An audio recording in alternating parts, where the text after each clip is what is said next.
നമസ്കാരം. മീഡിയ സ്റ്റവറിലേക്ക് എല്ലാ പ്രേക്ഷകർക്കും സ്വാഗതം. പ്രധാന വാർത്തകൾ. ഒരേ സമയം ഹമാസിന്റെ രാഷ്ട്രീയ സൈനിക മുഖമായി മാറാൻ അവസരം ലഭിച്ച നേതാവ് അതായിരുന്നു ഇന്നലെ ഇസ്രായേൽ ആക്രമണത്തിൽ കൊല്ലപ്പെട്ട സാലിഹ് അൽ ആറൂരി. ഇസ്രായേൽ മാത്രമല്ല, അമേരിക്കയും വൻ വിലയിട്ട പോരാളി കൂടിയാണ് വിടവാങ്ങിയ സാലിഹ് അൽ ആറൂരി. ഫലസ്തീൻ ജനതയും അവരുടെ വിമോചന സ്വപ്നങ്ങളും അതുമാത്രമായിരുന്നു സാലിഹ് അൽ ആറൂറിക്ക് ജീവിതം. തടങ്കൽപ്പാളികളും വധനീക്കങ്ങളും ആ പോരാളിയെ ഒട്ടും തളർത്തിയില്ല.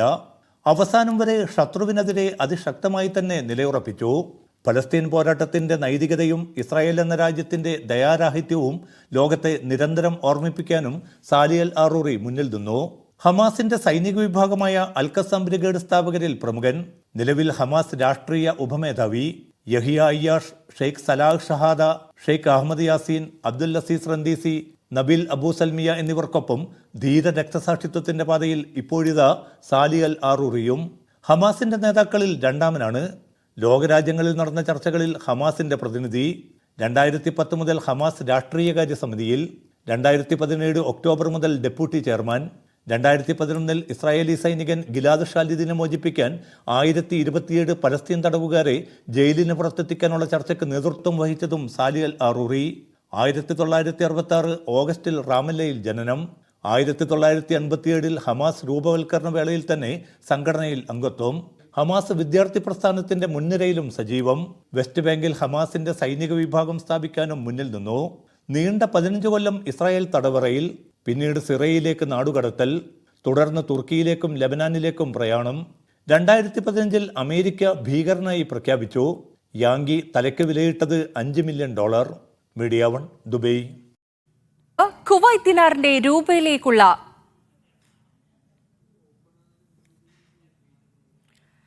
വിനിമയ നിരക്കിൽ വൻ വർധനവ്. ദിനാറിന് രൂപയിലേക്കുള്ള കൈമാറ്റത്തിൽ 271 രൂപയാണ് രേഖപ്പെടുത്തിയത്. സമീപകാലത്തെ ഏറ്റവും ഉയർന്ന നിരക്കാണിത്.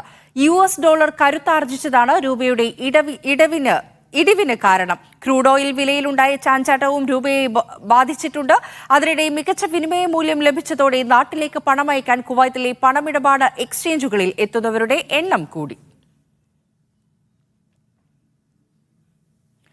കുവൈത്തിൽ കൃത്രിമ വിലവർദ്ധനവ് സൃഷ്ടിക്കുന്നവർക്കെതിരെ ശക്തമായ നടപടി സ്വീകരിക്കുമെന്ന് വാണിജ്യ വ്യവസായ മന്ത്രാലയം.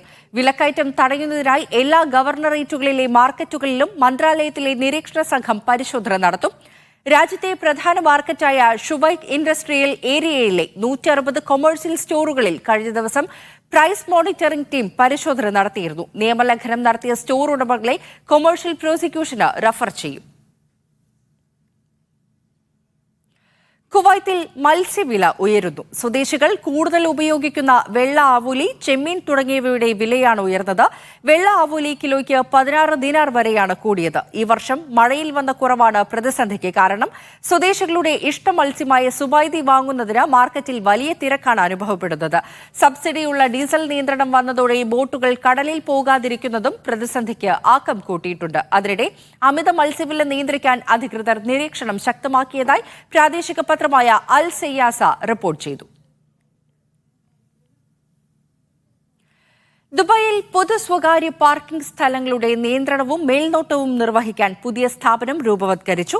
പാർക്കിംഗ് എന്ന പേരിലാണ് സ്ഥാപനം. പൂർണ്ണമായും സർക്കാർ ഉടമസ്ഥതയിലുള്ള കമ്പനിയായിരിക്കും പാർക്കിംഗ്. പൊതു പാർക്കിംഗ് ഇടങ്ങളുടെ നിർമ്മാണം, ആസൂത്രണം, രൂപരേഖ തയ്യാറാക്കൽ, പ്രവർത്തനം, നിയന്ത്രണം എന്നിവ പുതിയ കമ്പനിയുടെ ചുമതലയായിരിക്കും. വ്യക്തികൾക്ക് പാർക്കിംഗ് പെർമിറ്റുകൾ നൽകുക, പൊതു പാർക്കിംഗ് ഇടങ്ങൾ സബ്സ്ക്രൈബ് ചെയ്യാൻ സൗകര്യമൊരുക്കുക, ഫ്രാഞ്ചൈസി കരാറിന്റെ നിബന്ധനകൾ പ്രകാരം പാർക്കിംഗ് സ്ഥലങ്ങൾ റിസർവ് ചെയ്യുക ഉൾപ്പെടെയുള്ള ഉത്തരവാദിത്വവും പുതിയ കമ്പനിക്കായിരിക്കും. പാർക്കിംഗ് ഇടങ്ങളുമായി ബന്ധപ്പെട്ട അനുബന്ധ ബിസിനസ് മേഖലകളിലെ നിക്ഷേപം സ്വീകരിക്കാനുള്ള അധികാരവും കമ്പനിക്കുണ്ടാകും. ഇതിനായി പാർക്കിംഗുമായി ബന്ധപ്പെട്ട എല്ലാ ഉത്തരവാദിത്തങ്ങളും പെർമിറ്റുകളുടെ വിതരണവും Dubai roads and transport authority parking PJSCയെ ഏൽപ്പിക്കും. RTAയും പാർക്കിംഗ് PJSCയും തമ്മിലുള്ള ഫ്രാഞ്ചൈസി കരാറിലൂടെ ആയിരിക്കും ചുമതലകളുടെ കൈമാറ്റം. പൊതു സ്വകാര്യ സബ്സ്ക്രിപ്ഷൻ മുഖേന മൂന്നാം കക്ഷികൾക്ക് കൈമാറാവുന്ന ഓഹരികളുടെ ശതമാനം നിർണ്ണയിക്കാൻ ദുബൈ എക്സിക്യൂട്ടീവ് കൗൺസിലിന് അധികാരമുണ്ടാകും. പൊതു സ്വകാര്യ സബ്സ്ക്രിപ്ഷനിലൂടെ കമ്പനിയുടെ ഓഹരികൾ വ്യക്തികൾക്ക് സ്വന്തമാക്കാം. എന്നാൽ സർക്കാർ ഉടമസ്ഥതയിലുള്ള ഓഹരി മൂല്യം 60% കുറയില്ല. അതോറിറ്റി ചെയർമാന്റെ തീരുമാനത്തിലൂടെ RTA ജീവനക്കാരെ പാർക്കിനിലേക്ക് മാറ്റാം. അഹമ്മദ് ഹാഷിം ബഹ്റൂസിയാനാണ് ബോർഡിന്റെ ചെയർമാൻ. അഹമ്മദ് ഹസൻ മഹബൂബാണ് വൈസ് ചെയർമാൻ. Media 1 Dubai. മലിനീകരണം കുറയ്ക്കാൻ നിർണയിച്ച നിർദ്ദേശങ്ങൾ പാലിക്കുന്നതിൽ മിക്ക വാഹന ഉടമകളും മാതൃകാപരമായ രീതിയാണ് പിന്തുടരുന്നതെന്ന് ദുബായ് റോഡ് ഗതാഗത അതോറിറ്റി.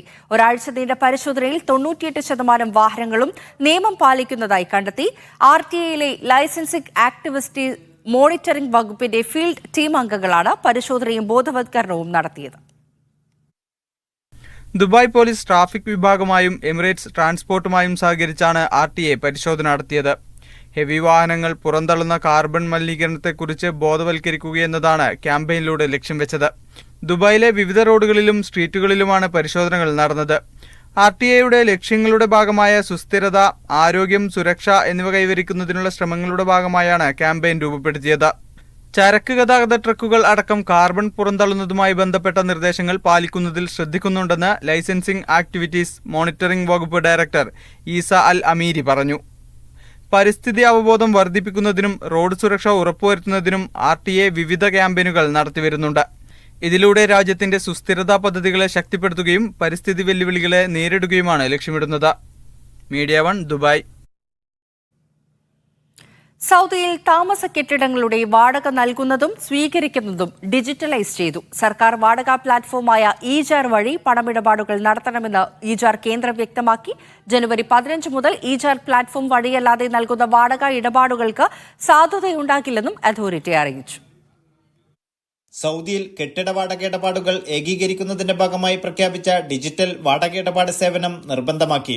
കെട്ടിട വാടക കരാറുകൾ നിയന്ത്രിക്കുന്നതിനും നിരീക്ഷിക്കുന്നതിനുമായി സർക്കാർ നടപ്പിലാക്കിയ ഇജാർ പ്ലാറ്റ്ഫോം വഴി പണമിടപാടുകൾ കൂടി നടത്തുന്നതിനാണ് നിർദ്ദേശം. ഇത് സംബന്ധിച്ച അന്തിമ നിർദ്ദേശം ഇജാർ പ്ലാറ്റ്ഫോം പുറത്തിറക്കി. ജനുവരി 15 മുതൽ താമസ കെട്ടിടങ്ങളുടെ മുഴുവൻ വാടക ഇടപാടുകളും ഇജാർ വഴി കൈമാറണമെന്ന് പ്ലാറ്റ്ഫോം കേന്ദ്രം വ്യക്തമാക്കി.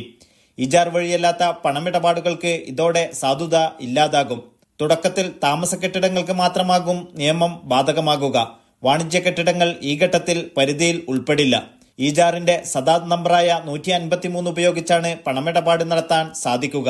ഇജാറിലെ പഴയതും പുതിയതുമായ എല്ലാ കരാറുകൾക്കും നിയമം ബാധകമാകും. വാടക കരാറിലെ കക്ഷികളുടെ അവകാശങ്ങൾ സംരക്ഷിക്കുന്നതിനും പരാതികൾ കുറക്കുന്നതിനും ലക്ഷ്യമിട്ടാണ് പദ്ധതി നടപ്പിലാക്കുന്നത്. Naushad റിക്കൂർ, media 1 Dammam. കുവൈറ്റിലെ സ്വകാര്യ മേഖലയിൽ പാർട്ട് ടൈം ജോലി അനുവദിച്ചത് സാമ്പത്തിക ഉണർവിന് പ്രചോദനമാകുമെന്ന് പ്രതീക്ഷ. ഉപപ്രധാനമന്ത്രിയും ആഭ്യന്തരമന്ത്രിയുമായ ഷെയ്ഖ് തലാൽ ഖാലിദിന്റെ നിർദ്ദേശപ്രകാരമാണ് സ്വകാര്യ മേഖലയിൽ ജോലി ചെയ്യുന്ന പ്രവാസികൾക്കും പാർട്ട് ടൈം ജോലി അനുവദിച്ച് ഉത്തരവിറക്കിയത്. പാർട്ട് ടൈം ജോലി അനുവദിക്കുന്നതോടെ വിദേശത്ത് നിന്ന് പുതിയ റിക്രൂട്ട്മെന്റ് ഒഴിവാക്കുവാനും രാജ്യത്തിനകത്തുള്ള പ്രവാസികളെ പരമാവധി ഉപയോഗപ്പെടുത്തി തൊഴിലാളികളുടെ അഭാവം നികത്താനും സാധിക്കും. രാജ്യത്തെ വിദഗ്ധ തൊഴിലാളികളുടെ സേവനം കൂടുതൽ കാര്യക്ഷമമായി തൊഴിൽ മേഖലയിൽ ഉപയോഗിക്കുവാൻ പുതിയ നീക്കത്തിലൂടെ സാധിക്കുമെന്ന് അധികൃതർ പറഞ്ഞു. ചെറുകിട കമ്പനികൾക്കാണ് പുതിയ തീരുമാനം ഏറെ ആശ്വാസകരമാവുക. നിലവിലെ സ്പോൺസറിൽ നിന്നും NOC വാങ്ങണമെന്നതാണ് പ്രധാന നിബന്ധന. തുടർന്ന് മാനവശേഷി വകുപ്പിൽ നിന്ന് പെർമിറ്റ് എടുത്താൽ ദിവസേന പരമാവധി 4 മണിക്കൂർ പാർട്ട് ടൈം ജോലി ചെയ്യാം. തൊഴിൽ വിപണിയിൽ വിദേശി സ്വദേശി ജനസംഖ്യ അസന്തുലിതാവസ്ഥ പരിഹരിക്കുവാനും പുതിയ നിയമത്തിലൂടെ സാധിക്കുമെന്നാണ് പ്രതീക്ഷ. എന്നാൽ സ്വകാര്യ മേഖലയിൽ പാർട്ട് ടൈം ജോലികൾ അനുവദിക്കുന്നത് ഭാഗികമായ പരിഹാരം മാത്രമാണെന്ന് നിക്ഷേപക കമ്പനികളുടെ യൂണിയൻ മേധാവി സാലിഹ് അൽ സുലാമി പറഞ്ഞു.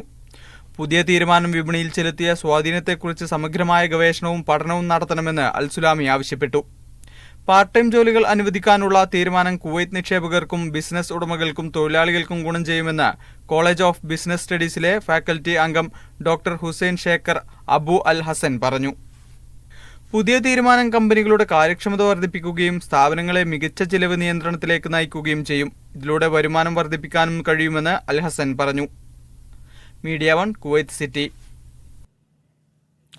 ജോലിയോടൊപ്പം പഠനത്തിന് അവസരം നൽകി കുവൈറ്റ് യൂണിവേഴ്സിറ്റി.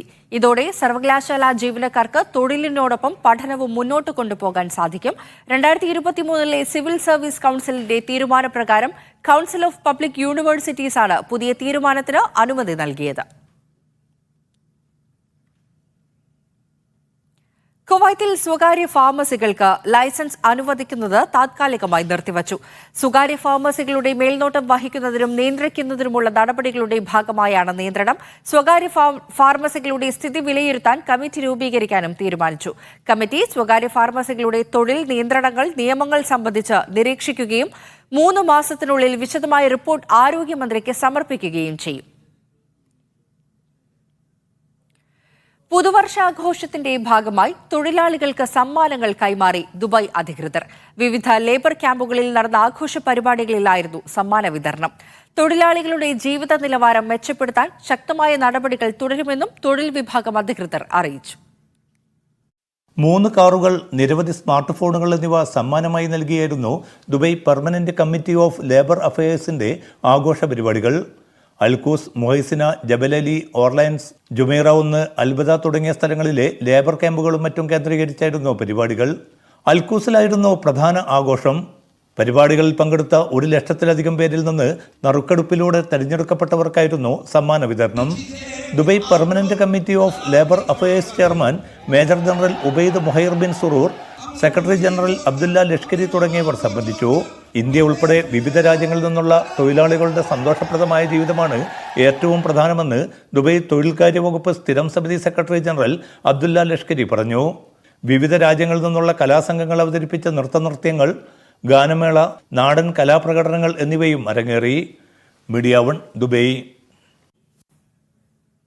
വർണ്ണാഭമായ കാഴ്ചകൾ സമ്മാനിച്ച് ബഹ്റൈനിൽ ഒരുക്കിയ ഫെസ്റ്റിവൽ സിറ്റി ആഘോഷ പരിപാടികൾ സമാപിച്ചു. ദേശീയ ദിനാഘോഷത്തോടനുബന്ധിച്ചൊരുക്കിയ വൈവിധ്യമാർന്ന പരിപാടികൾ കാണാൻ 1 ലക്ഷത്തിലധികം സന്ദർശകരാണ് എത്തിയത്.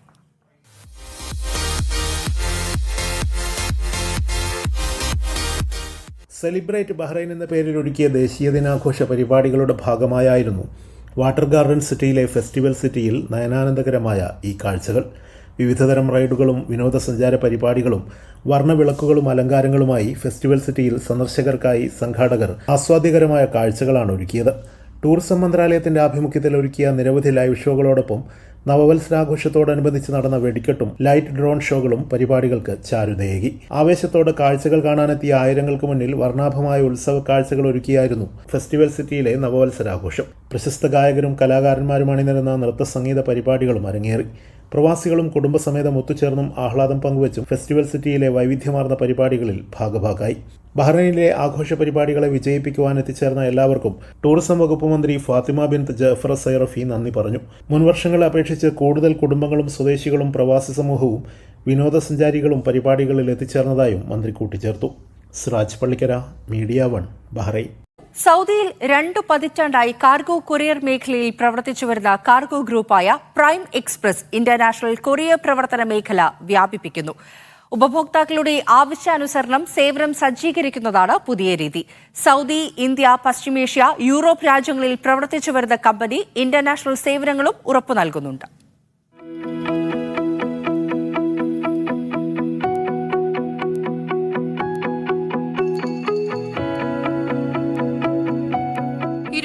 ബ്രാഞ്ചുകളുമായി സൗദിയിൽ പ്രവർത്തിക്കുന്ന കമ്പനിക്ക് ഇന്ത്യ, യൂറോപ്പ്, പശ്ചിമേഷ്യ, അമേരിക്ക എന്നിവിടങ്ങളിലും ശാഖകൾ പ്രവർത്തിച്ചു വരുന്നുണ്ട്. കാർഗോ നിങ്ങൾക്ക് മിനിമം 5 kg ഉണ്ടെങ്കിലും നാട്ടിലേക്ക് കാർഗോ അയക്കുന്നതായിരിക്കും. അതുപോലെ തന്നെ ഫ്രാജിലി ഐറ്റംസ് നമ്മൾ നല്ല സേഫ് ആൻഡ് സെക്യൂരിറ്റിയോടെ നിങ്ങൾക്ക് നാട്ടിലേക്ക് എത്തിക്കുന്നതാണ്. അതിനുള്ള ഒരുപാട് ഓപ്ഷൻസുകളുണ്ട്. നിങ്ങൾക്ക് നമ്മൾ കൊച്ചിയിൽ ഓൺ ഡെലിവറി, ക്ലിയറിംഗ്, ട്രാൻസ്പോർട്ടിംഗ് എല്ലാം ഉണ്ടായിരിക്കുന്നതായിരിക്കും. ഡൽഹി, വിത്തിൻ നോർത്ത്, സൗത്ത് ഒക്കെ എത്രയും വേഗത്തിൽ തന്നെ ഡെലിവറി നടക്കുന്നതാണ്. ഏറ്റവും വേഗതയിൽ സുരക്ഷിതമായി സർവീസ് ഉറപ്പുവരുത്തുക എന്നതാണ് കമ്പനിയുടെ മുഖമുദ്ര. ഷിപ്മെന്റ് ബുക്ക് ചെയ്യുന്നത് മുതൽ ഉപഭോക്താവിന് ഓൺലൈൻ വഴി ട്രാക്ക് ചെയ്യാൻ സാധിക്കും. Door to door cargo, international courier, പശ്ചിമേഷ്യയിൽ എവിടെയും റോഡ് മാർഗമുള്ള ട്രാൻസ്പോർട്ടേഷൻ, LC, LFC കണ്ടെയ്നർ സേവനം, ട്രാൻസ്ഷിപ്മെന്റ് തുടങ്ങിയ സേവനങ്ങളാണ് കമ്പനി നൽകി വരുന്നത്. Media 1, Jeddah. Qatar Indian association പ്രസിഡന്റായി KC അബ്ദുൾ റഹ്മാനെ തെരഞ്ഞെടുത്തു. രഞ്ജിത്ത് രാജുവാണ് ജനറൽ സെക്രട്ടറി. വൈസ് പ്രസിഡന്റുമാരായി അബ്ദുൾ റഹീം, ഹംസ യൂസഫ് എന്നിവരെയും സെക്രട്ടറിമാരായി മുഹമ്മദ് ഹൽമി, ആഷിഫ് K ഹമീദ് എന്നിവരെയും നിയമിച്ചു. അബ്ദുൽ അസീമാണ് ട്രഷറർ. ഖത്തറിലെ ഇന്ത്യൻ പ്രവാസികൾക്കായി ഇന്ത്യൻ എംബസി സംഘടിപ്പിക്കുന്ന പ്രത്യേക കോൺസുലാർ ക്യാമ്പ് വെള്ളിയാഴ്ച നടക്കും. ICBF-ഉമായി സഹകരിച്ച് നടത്തുന്ന ക്യാമ്പ് അൽഖോറിലെ കോർബെ റെസിഡൻസിയിലാണ് നടക്കുന്നത്. രാവിലെ 9 മുതൽ 11 വരെ പാസ്പോർട്ട്, അറ്റസ്റ്റേഷൻ, PCC സേവനങ്ങൾ ലഭ്യമാകും. കുട്ടികൾക്ക് പുതിയ പാഠങ്ങൾ പകർന്നു നൽകി നടുമുറ്റം സംഘടിപ്പിച്ച വിന്റർ സ്പ്ലാഷ് സമാപിച്ചു. ജൂനിയർ, സീനിയർ വിഭാഗങ്ങൾക്ക് 2 ദിവസങ്ങളിലായാണ് ക്യാമ്പ് നടന്നത്. കുട്ടികൾക്കായി കരാനയിലേക്കും റോഡ് ജ്യൂസ് ഫാക്ടറിയിലേക്കും ഫീൽഡ് ട്രിപ്പും സംഘടിപ്പിച്ചു.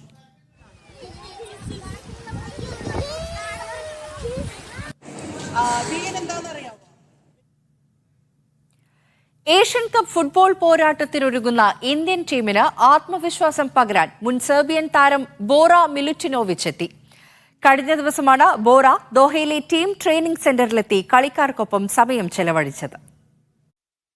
ദോഹയിൽ പരിശീലനം നടത്തുന്ന ഇന്ത്യൻ താരങ്ങൾക്കിടയിലേക്ക് അപ്രതീക്ഷിത അതിഥിയായാണ് ബോറ എത്തിയത്.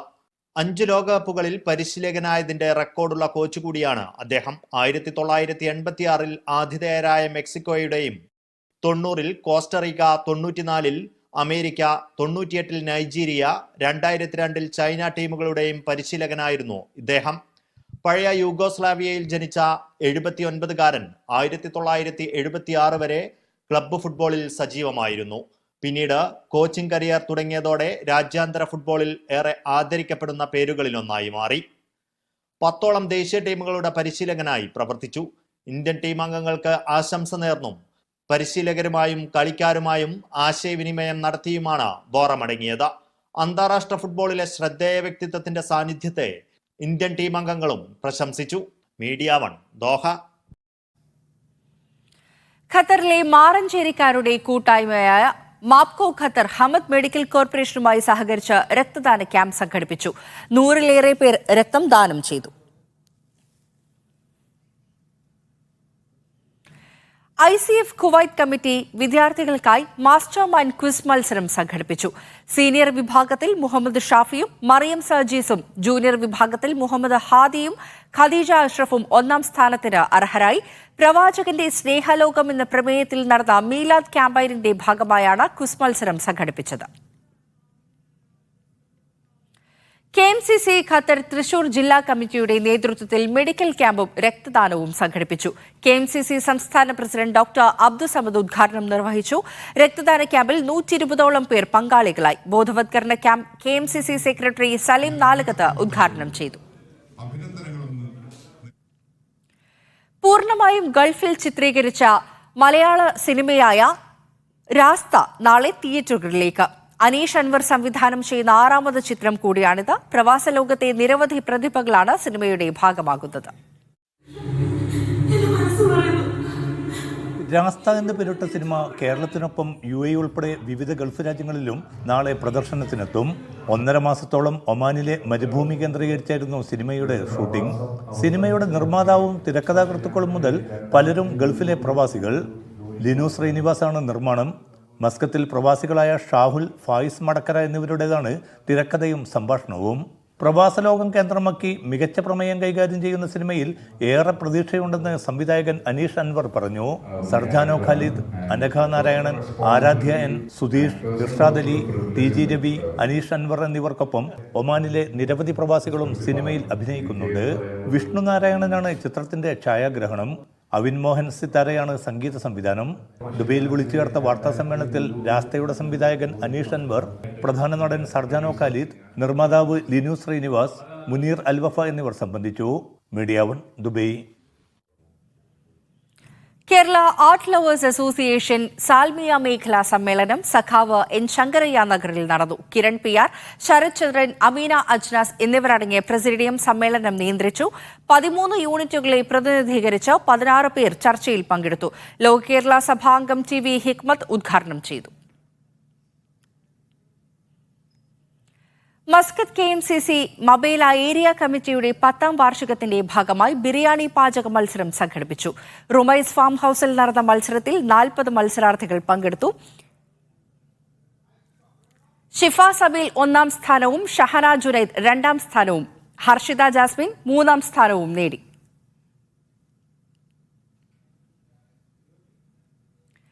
സൗദിയിലെ ദമാമിൽ ഹൃദയാഘാതത്തെ തുടർന്ന് മലയാളി മരിച്ചു. തൃശൂർ കുന്നംകുളം പന്നിത്തടം സ്വദേശി വന്തേരി വളപ്പിൽ മുഹമ്മദ് കുട്ടിയാണ് മരിച്ചത്. 20 വർഷത്തിലധികമായി ഹൌസ് ഡ്രൈവർ ജോലി ചെയ്തു വരികയായിരുന്നു. മൃതദേഹം നടപടികൾ പൂർത്തിയാക്കി നാട്ടിലേക്ക് കൊണ്ടുപോകും. ഇനി കറൻസി വിനിമയ നിരക്കുകൾ നോക്കാം.